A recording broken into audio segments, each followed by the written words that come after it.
Hi, I'm Manf, and I'm a Kiriko enjoyer. Recently, I made a post on Twitter, making it seem like I'm a very goated Kiriko player. However, I spent quite a lot of time with Kiriko, so I dare to say that I have some knowledge that I would love to share with you guys. And yeah, this video is mostly for metal ranks, or diamond.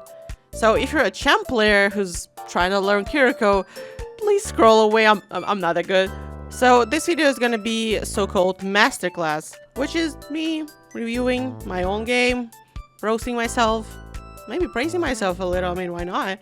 And the purpose of this is to explain every little step of mine, so you could form a new perspective of how to play Kiriko.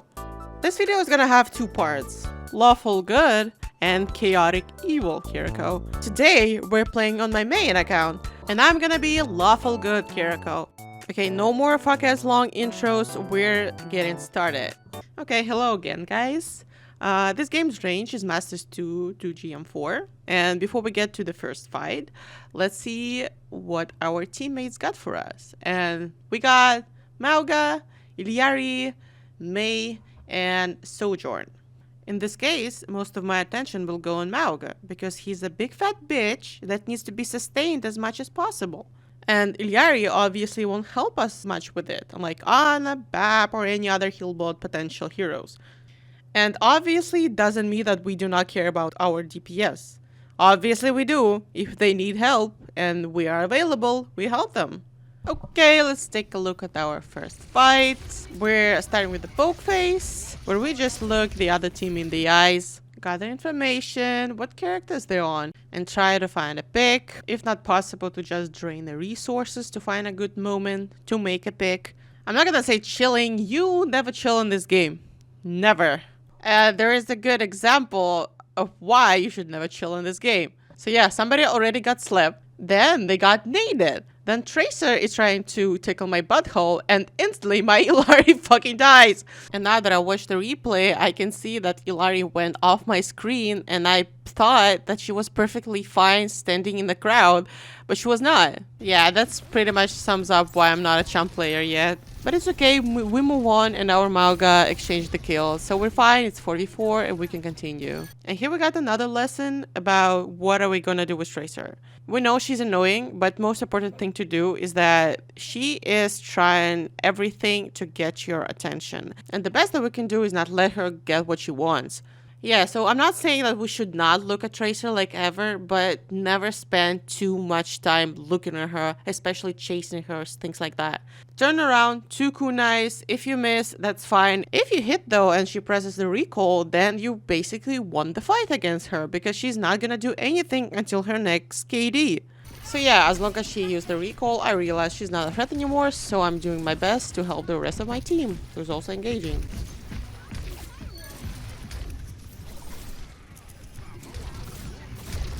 Yeah, I know you've been hearing a lot to never heal bot, but actually it's fine because you built your ult like really fast when you heal bot. Okay, here I heard Tracer, and since I got absolutely nothing else to do, I decided to duel her. Because Lawful Good Kiriko doesn't mean I don't have to duel anybody ever again. She used her recall, that means I won, I get back to my team. For the rest of the fight, I stay in this pretty lame position. It could be high ground, it could be somewhere in the side, but I can see my team, I can see the enemy team, and nobody's really targeting me, so it's fine. Besides, it's Kiriko, I'm pretty mobile to do whatever the fuck I want on the map. The other thing that I want to point out is that you should always have a wall next to you. And it's basically needed to prevent being exposed to the damage. And as soon as I saw my enemies approach, I instantly got back to hug the wall. Here it is. Here I got really itchy from all of those little fucking steps Tracer was making, but I changed my mind instantly because I see my teammates are engaging, pop the Kitsune, and thanks to that, we won the fight, and Tracer couldn't do shit about it. Most of our team went back to check on our Tracer, but apparently my tank decided to stay, be greedy, fat, big, and gluttonous. And since we just won the fight and my inattentive ass didn't check the scoreboard, I thought it's safe to TP, but instantly got fucking killed and punished. Thank you, Mauga. Seriously though, it's my fault. And if your tank gets all fat, round, greedy, and dies alone versus 5, it's on them. Don't let their mistake take you with them. And long story short, because of that we lost the fight. So I'm skipping to the next one. And here I'm gonna teach you guys the wonders of ult tracking that I lack. Yeah, and what if I told you this situation could be avoided? If only I spent 1 second to think of it. To think what ults they got. If only I thought about, okay, they have Zarya, they probably have Graph, I should not stay that close. I would not only save myself, I would also have a better chance to save my team. My team started to pop up ults. Kind of a workout. There's not much I can do here because I'm just coming out of spawn and I can just send a few healings and I cannot TP that far anymore. So yeah, I'm just helping those who I still have left. Scouting a little, deciding to take an angle. Yeah, finally I took an angle in this godforsaken game. So yeah, as you can see, my positioning is pretty wide. I can see the whole team of mine. I don't have to like look around constantly. I have everybody in my line of sight, so we're good. Here I'm getting a little bit more creative with my positioning. You know, the map is reworked and it's my first steps in it. Here I'm disgustingly heal botting. I do think I should throw a little bit more kunais, but once again, my priority is my team's lives. And even though I'm heal boarding, I'm still fucking losing my teammates. But there's not much I can do, they pop 2 ults. The fight is already lost, so we're just slowly dying on point, getting as much percents as we can. New life, new fight, the same old me, and the same old me fucked up the ult tracking again. So what happened? Due to some miracle, I survived that and managed to TP to safety. Luckily, no one died. The fight continues. My tank is low, helping my tank, going from the position where no one else can see me.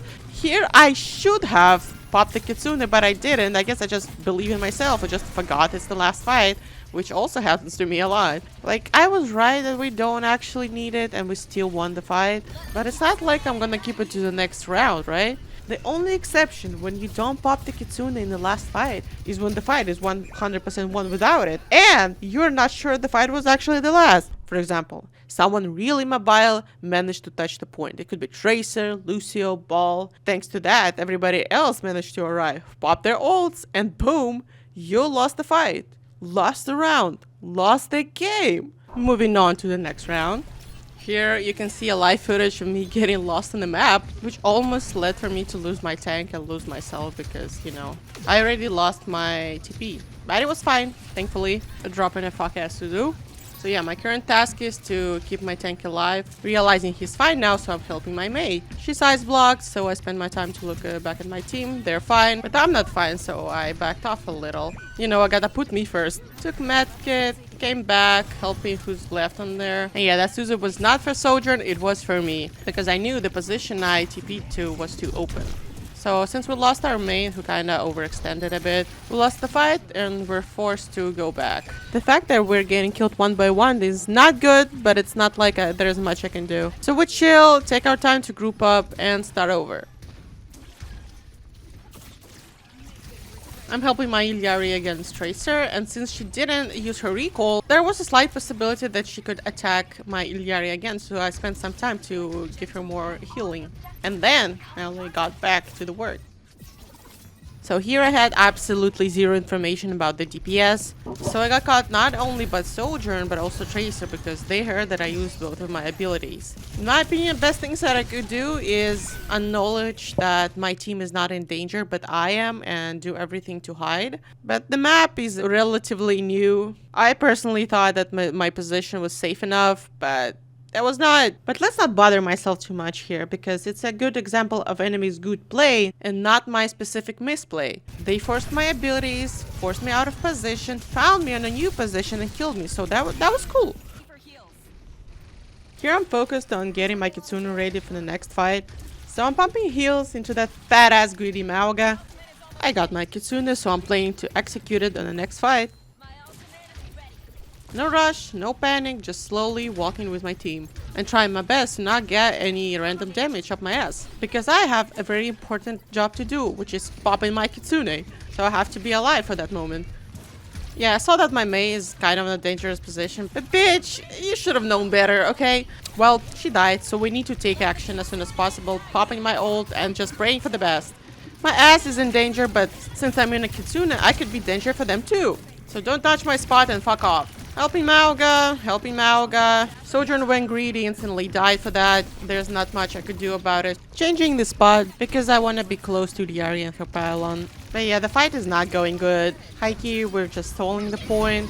But letting my team die is not the best option either because we already used our ults, so next fight is not guaranteed that we even get to the point. So it is what it is.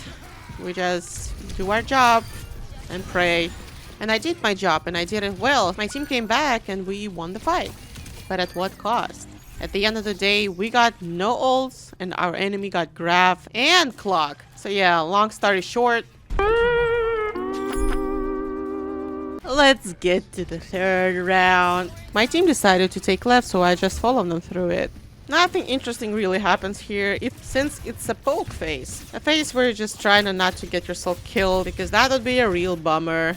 Here I had a feeling that if I leave my Hanzo alone, he will instantly get jumped. But you know, it's not worth it being his guardian dog all of the time, nor did he pay me for it. So I leave him be and help the rest of my team. Take a position close to them. And yeah, my Hanzo dies, but it's fine because we got Sojourn. It's 4v4. Oh, never mind. Mauga went way too deep, and to hit that Suzu is nearly impossible since I'm on the low ground. Oh, Banger's kill, but it's not gonna do anything. Yeah, let's move on to the next fight. Okay, nothing extraordinary happening here. I just see my soldiers taking too much fucking damage, so I help him out with it. Cass is not feeling very good, so I'm helping him out. Constantly taking a glance at my other team. As far as I can see, they're fine, so I have some time to help my Cass to clear out the space. And since I constantly hear Tracer and they finally hit my shot. A bit of ego dueling here. I know the limits of my character and I still have my Suzu, so I decided to stay until my team killed me. Which is very nice. Thank you, team. If they didn't kill me, I'd just TP to them. It's not a big deal. Огонь по готовности is in there, but it's only Mauga who got caught and he's full HP, so he's fine. Once again, my focus is my entire team, the life of my entire team. And remember, the most important decision for you as a Kiriko player is to who to heal and when to heal. Your priority, life and not full HP. This advice can also work for Anna, Bab, Moira, Juno. It can work for main supports too, but it needs a different phrasing.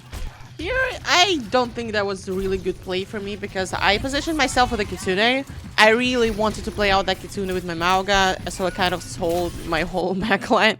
Obviously, I could have just leave that Kitsune for Mauga and help my DPS, but I didn't. Which was not very epic of me, okay?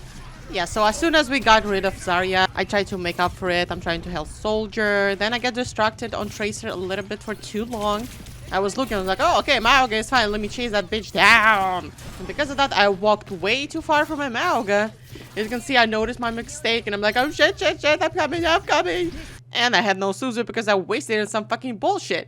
Anyway, we'll listen and we don't judge, and somehow he's not dead, okay? It's fine. It was fine.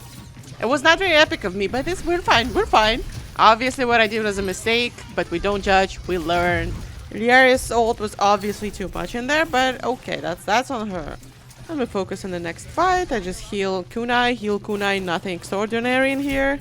My Mauga engaged, so I follow my Mauga without TPing, you know. He's fine, so you don't have to rush your pants off and TP. Juna is right here, right in front of my Sally, so I had to punish that. She got an amazing bubble, so good for her. I'm moving on. Looking at everybody, checking is everything alright. I kept in mind Tracer's pulse, so magically I kind of reacted to that. Look at that. Look at that, Suzu. Oh my god. Okay, enough of glazing, because I certainly did glaze myself in that match after what I did. And you know what happened because I glazed myself? This happened, yeah. Okay, let me give y'all some context. I saw Emre, decided to do Will, and as soon as he used that fuck-ass vampiric fucking pistol, I shoot off TP. I spent way too much time for him, especially after hearing the Juna ult. So the lesson of the day, do not chase kills. First is your life, second is your teammate's life, and everything else is after that. Thank God my team is absolutely goated, they won the fight, and we won the game. Hooray! Okay, let's sum up what we just saw. And this was a perfect example of my imperfect lawful good Kiriko gameplay.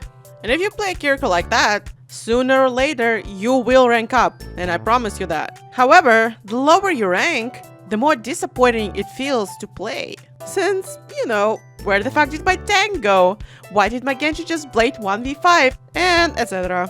And for these kind of games, I will see you in the next video. Chaotic Evil Kiriko Masterclass. Okay, love ya. See ya. Bye bye.